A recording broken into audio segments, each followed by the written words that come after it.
abbiamo capito che c'è chi è più contagioso e chi è meno contagioso. Questa è la famosa carica virale, no?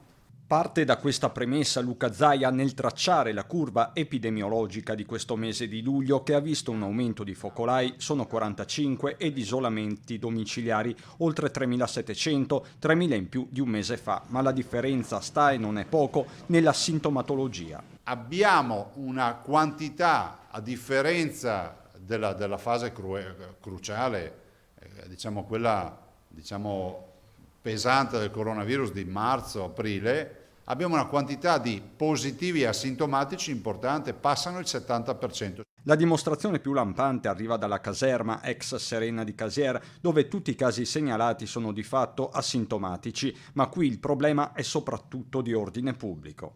Stamattina ho sentito anche il prefetto di Treviso. Stiamo ragionando per capire se abbiamo potestà giuridica per fare qualcosa di più a Treviso, però oggettivamente noi il piano di sanità pubblica l'abbiamo applicato con tutta una serie di prescrizioni. Per me quella caserma di Casier Treviso resta zona rossa. Da qui l'appello alla stessa prefettura. Penso che quella caserma debba essere gestita, e l'appello che rinnovo alla prefettura e alle forze dell'ordine in maniera assolutamente severa. Cioè noi abbiamo avuto 5 milioni di veneti che si sono chiusi in casa per mesi. Non capisco quale sia il problema di chiedere a 300 persone di farsi la quarantena in maniera separata tra positivi e negativi. Aggiungo che noi andremo a testarli ogni 7 giorni. Nel frattempo sono stati fatti anche 723 tamponi a lavoratori di rientro dall'estero e alle badanti, e proprio alle famiglie con badanti si rivolge Zaia perché si favoriscano tamponi ed eventuali periodi di quarantena.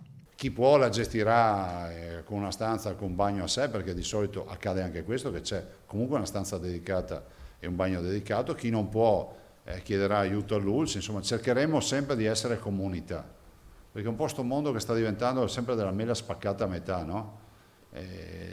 Siamo davanti a un'emergenza, siamo tutti chiamati a fare quello che possiamo. Firmata inoltre la nuova ordinanza regionale che proroga tutte le misure fino al 15 ottobre, mascherine e distanziamento sociale restano punti cruciali.